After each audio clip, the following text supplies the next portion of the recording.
Hello students, आज हम लोग चैप्टर जो स्टार्ट किए थे उसके आगे हम लोग कंटिन्यू करेंगे। ठीक है, so let's start the previous chapter. Okay, the process of cell division. नहीं, अब हम लोग बात कर रहे थे टिश्यूज़ की। ठीक है, the multi cellular organism usually develop from a single initial cell. जिस तरह से एक यूनिसेलुलर ऑर्गेनिज्म वो अपने आप में एक सेल होता है और उसका जो जर्मिनेशन होता है, उत्पत्ति जो उसकी होती है उसी एक सेल से होती है। ठीक है, लेकिन उसी तरह से मल्टी सेलुलर ऑर्गेनिज्म की भी उत्पत्ति एक ही सेल से होती है।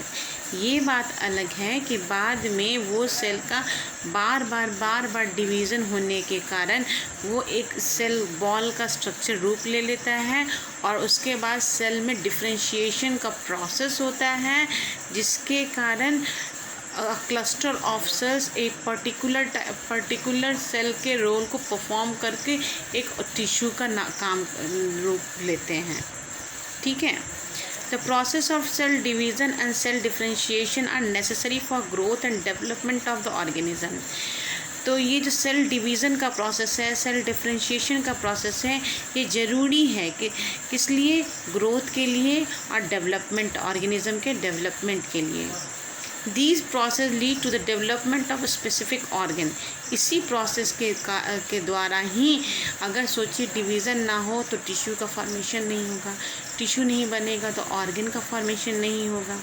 कि ये इंसान ऑर्गेनिज्म की ही बात नहीं कर रहे हैं, सिर्फ ह्यूमन बींग्स, एनिमल्स की ही बात नहीं कर रहे हैं। प्लांट्स में भी, प्लांट में स्टेम्स बनने हैं, उसके रूट बनने हैं, उसके लीव्स बनने हैं। तो ये जो बीज हम लगाते हैं तो बीज में डिवीज़न होना स्टार्ट होता है, जिसके कारण स्टेम, रूट, लीव सब अपीयर होते हैं। उसी ढंग से एनिमल्स में भी उसके हैंड, लेग, स्टमक, हेड सब कुछ कैसे आएगा? By the process of division के द्वारा। डिवीज़न होता है तो क्यों होता है? For the growth, for the development. ठीक है, Moreover, the organs are also made of different group of cells. जितने भी ऑर्गन्स होते हैं हमारे शरीर में वो जो होते हैं डिफरेंट ग्रुप ऑफ सेल से बने होते हैं, अलग अलग ग्रुप ऑफ सेल्स से बने होते हैं on the basis of their function. एक ही तरह के फंक्शन करते हुए सेल्स को एक जगह रखा जाता है जो टिश्यू का रूप लेते हैं। एक इस तरह के फंक्शन करने वाले टिश्यूज़ को एक जगह रखा जाता है जो एक ऑर्गन का रूप लेते हैं।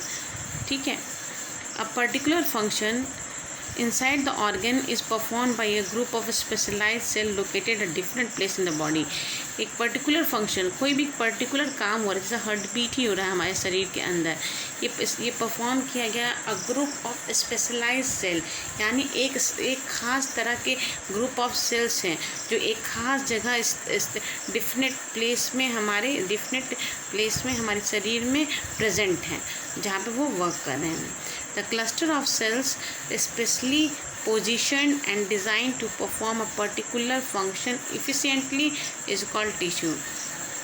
क्लस्टर ऑफ सेल्स जो होते हैं, group of cells specially positions जो होते हैं, यानी वो उसी पोजीशन पे पाए जाते हैं। ऐसा नहीं है कि हमारे शरीर में कोई भी ऑर्गन कहीं भी कभी भी पाया जाएगा, हर एक का अपना पर्टिकुलर प्लेस होता है और ये डिज़ाइन करते हैं टू परफॉर्म पर्टिकुलर फंक्शन को ये डिज़ाइन करते हैं। A tissue may be defined as a group or collection of similar or dissimilar cells that perform or help to perform a common function and have a common origin. Tissue क्या है, वो define कैसे करते हैं? A group और collection of similar और dissimilar cells that perform or to help perform a common function. जो एक टिश्यू क्या है? अ ग्रुप ऑफ सेल है जो एक तरह के फंक्शन के रोल को प्ले करता है और जिसकी उत्पत्ति एकदम कॉमन इन ओरिजिन हो। अब बात करते हैं प्लांट्स एंड टिश्यूज़ में डिफ्रेंशिएटेड, दोनों में डिफरेंस क्या है? Plants and tissues have different structure, दोनों का डिफरेंट स्ट्रक्चर है, दोनों का डिफरेंट बिल्कुल फंक्शन है। Tissues which they possesses are also different, और कंपैरिजन में इसके स्ट्रक्चर अलग हैं, इसके फंक्शन अलग हैं, इसके कंपोजिशन ऑफ टिश्यूज़ अलग हैं प्लांट्स के, और composition of tissues in animals भी अलग हैं। तो दोनों के डिफ्रेंशिएशन को हम लोग देखते हैं। पहला देखते हैं प्लांट टिश्यू में और एनिमल टिश्यू में क्या अंतर है? पहला अंतर क्या है? Most of the plants are stationary. Plants जो होते हैं वो स्टेशनरी होते हैं।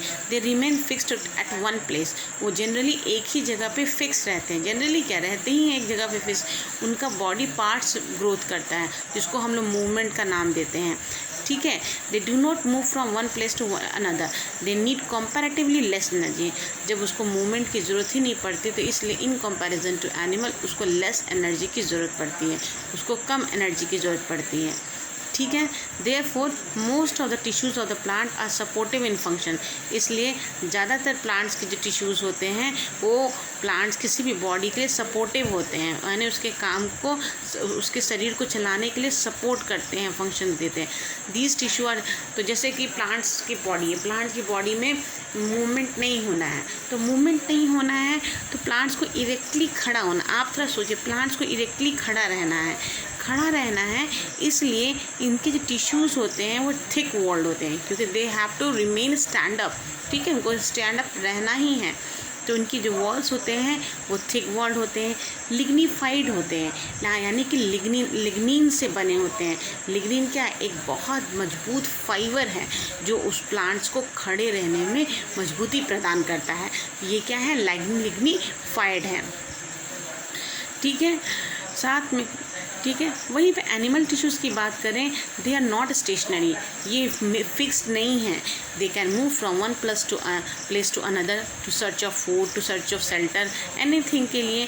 तो इनको मेट्स के लिए, फूड के लिए, शेल्टर के लिए एक जगह से दूसरी जगह ये घूमते रहते हैं, इसलिए इसको इन कंपैरिजन टू प्लांट्स ज़्यादा एनर्जी की आवश्यकता पड़ती है। Therefore animal tissues are made of living cells. इसीलिए एनिमल्स टिश्यूज़ जो होते हैं वो लिविंग थिंग्स से बने होते हैं, और वहीं पे प्लांट्स जनरली डेड सेल्स से होते हैं। प्लांट्स में जनरली डेड सेल्स पाए जाते हैं और एनिमल्स में लिविंग सेल्स पाए जाते हैं। समझ में आया क्यों? Growth of plants is indefinite. Plants grow throughout their life. Plants के में जो ग्रोथ होता है वो इंडिफिनिट है। प्लांट जितनी ज़िंदगी जिएगा हमेशा वो ग्रोथ करता रहेगा, लेकिन ह्यूमन बींग्स में, एनिमल्स में हमारा जो ग्रोथ है वो डिफिनिट है। हम लोग एक उम्र के बाद हमारा ग्रोथ रुक जाता है, ठीक है। Plant grow throughout their life with the help of certain tissues located in certain regions the body. Plants में क्या है? प्लांट्स में थ्रू आउट लाइफ में ग्रोथ होता है। क्यों? क्योंकि उसका जो हिस्सा ग्रोथ होता है वो सिर्फ लिविंग ऑर्गेनिज्म, वो लिविंग टिश्यूज़ है, और वो अपने आप में डिवाइड करते करते ग्रोथ करता चला जाता है। एग्जाम्पल में प्लांट्स के रूट, एपेक्स रूट का जो टिप होता है, शूट का जो टिप होता है, ये आपस में डिवाइड करते हैं और डिवाइड करके नए नए सेल्स का फॉर्मेशन करते हैं। वहीं पे प्लांट्स, यहीं पे एनिमल टिश्यूज़ जो होते हैं एनिमल्स में, एनिमल्स ऑर्गन ग्रो मोर और लेस यूनिफॉर्म। वो एनिमल्स का ग्रो करने, बॉडी में जो ऑर्गन्स होते हैं या बॉडी पार्ट्स होते हैं एक फिक्स समय तक ग्रो करते हैं, उसके बाद ये ग्रो नहीं करते हैं। They do not possess a specific region to dividing, और इसी कारण ग्रो नहीं करते तो डिवाइडिंग नहीं होता, ये नॉन डिवाइडिंग टिश्यूज़ होते हैं। The structural organization of plant is not complex as compared to the animal. वहीं पे स्ट्रक्चरल ऑर्गेनाइजेशन, प्लांट का जो ऑर्गेनाइजेशन, स्ट्रक्चर का ऑर्गेनाइजेशन होता है वो ज़्यादा जटिल नहीं होता, वो ज़्यादा कॉम्प्लेक्स नहीं होता। Plant tissue are not much complicated. ये कॉम्प्लिकेटेड नहीं है क्योंकि डेड सेल्स से बने, ये डायरेक्टली खड़े होते हैं तो कॉम्प्लिकेटेड नहीं होते हैं। वहीं पे structural organisation of organ system of animal is much more complicated, ठीक है, बहुत ज़्यादा कॉम्प्लिकेटेड होता है एनिमल्स का स्ट्रक्चर, ठीक है। आज के लिए इतना ही, नेक्स्ट से कल।